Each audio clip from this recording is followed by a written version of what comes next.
जोहार नमस्कार दोस्तों। क्या आप जानते हैं आपका बच्चा देश के बड़े बड़े प्राइवेट स्कूलों में बिल्कुल फ्री में ही पढ़ाई कर सकता है। हाँ, ये बिल्कुल संभव है। निःशुल्क और अनिवार्य बाल शिक्षा का अधिकार अधिनियम 2009 के तहत ये कानून कमजोर वर्ग एवं अभिवंचित समूह के बच्चों के लिए प्राइवेट स्कूलों में 25% सीटें आरक्षित करता है।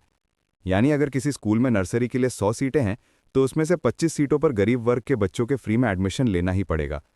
मित्रों, हम लोग इस वीडियो के माध्यम से एकदम सरल भाषा में जानेंगे कि फॉर्म भरना कब से शुरू होगी, फॉर्म भरने में क्या क्या कागजात जरूरी हैं, फॉर्म भरने का सही तरीका क्या है और अंत में चयन सूची से लेकर स्कूलों में भर्ती प्रक्रिया कैसे होती है, इसको जानेंगे। तो आप लोग वीडियो को पूरा ध्यान से देखिए ताकि बाद में किसी भी तरह की दिक्कतें ना हो। चलिए शुरू करते हैं। सबसे पहले सबसे जरूरी खबर। स्थानीय अखबारों के अनुसार अगले सत्र 2025-26 के लिए आवेदन कराने की तैयारी शुरू हो चुकी है। पूर्वी सिंहभूम जिले में आरटीई के तहत बीपीएल के 1500 से ज्यादा सीटें आरक्षित हैं और आवेदन प्रक्रिया दिसंबर के दूसरे सप्ताह से ऑनलाइन शुरू हो सकती है। इसलिए आपको भी तैयार रहने की जरूरत है। दोस्तों, फॉर्म भरते समय सबसे ज्यादा गलतियां दस्तावेजों में ही होती हैं। इसके वजह से हर साल कई फॉर्म रिजेक्ट हो जाते हैं।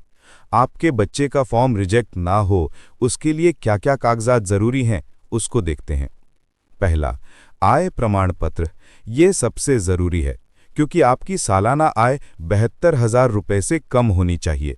अगर आय ज्यादा है तो फॉर्म रिजेक्ट हो जाएंगे। आप लोग के पास बहुत पहले का बना हुआ आय प्रमाण पत्र है तो उसको जमा मत कीजिएगा। जमा करने से पहले देख लीजिएगा कहीं सर्टिफिकेट का वैलिड डेट तो खत्म नहीं हुआ है, क्योंकि 6 महीना तक ही वैलिड रहता है। दूसरा, बच्चे की उम्र। आरटीई के अनुसार नर्सरी और एलकेजी के लिए बच्चे की उम्र 3 साल 6 महीना से 4 साल 6 महीना के बीच होनी चाहिए। अगर इससे कम या ज्यादा होने पर भी फॉर्म रिजेक्ट हो जाएंगे। अगर आपके बच्चे का उम्र इसके बीच में है तो आप तैयार हो जाइए। तीसरा, आधार कार्ड। बच्चे का आधार होना चाहिए। हालांकि फॉर्म भरते समय बच्चे का आधार कार्ड देना जरूरी नहीं होता है, वहां सिर्फ विकल्प में रहता है, आपके मन डालो या ना डालो।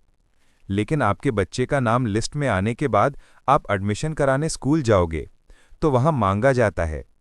चौथा, पहचान पत्र। बच्चे के माता और पिता का आधार कार्ड लगेंगे।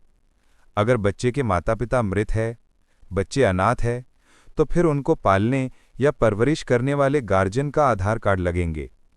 पांचवा, फोटो।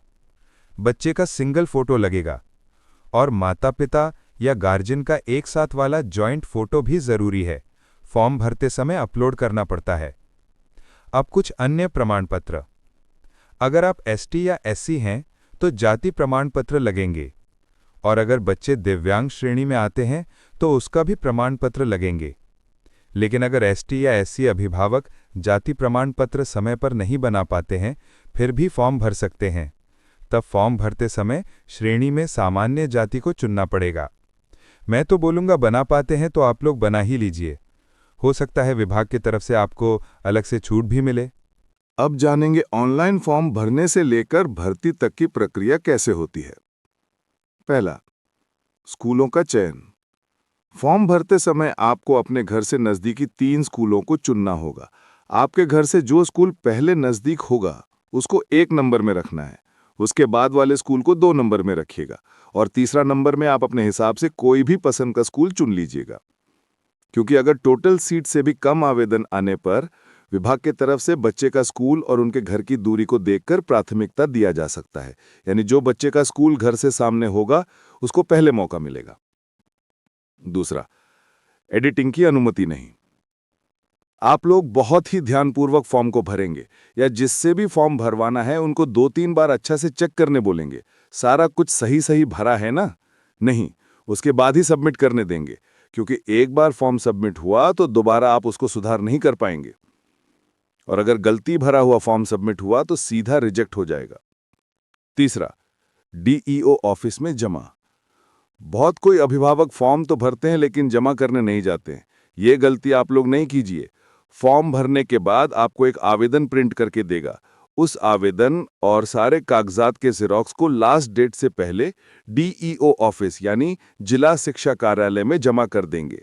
अन्यथा आपके फॉर्म रिजेक्ट हो जाएगा। चौथा, जांच पड़ताल और सूची। अंतिम तिथि के बाद विभाग द्वारा सारा फॉर्म को जांचा जाएगा। जांचने के बाद लिस्ट निकाला जाता है। साथ ही किस कारण से रिजेक्ट हुआ उसका भी लिस्ट निकाला जाता है। अगर आवेदन फॉर्म सीटें से भी कम हुई तो घर से स्कूल के दूरी के अनुसार दिया जाता है और अधिक फॉर्म जमा होने पर लॉटरी किया जाता है। लॉटरी होने के दिन कुछ अभिभावकों को कॉल करके बुलाया जाता है ताकि सबके सामने में पारदर्शी तरीका से लॉटरी हो। जिस जिस बच्चे का लॉटरी में नाम आएगा उनको स्कूलों में एडमिशन के लिए कुछ दिनों का समय दिया जाएगा।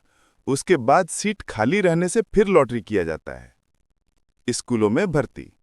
लिस्ट में आपके बच्चे का नाम जिस भी स्कूल में दिया जाएगा वहां आप जल्दी से सारा ओरिजिनल और जेरेक्स कागजात लेकर जाएंगे और एडमिशन करा देंगे।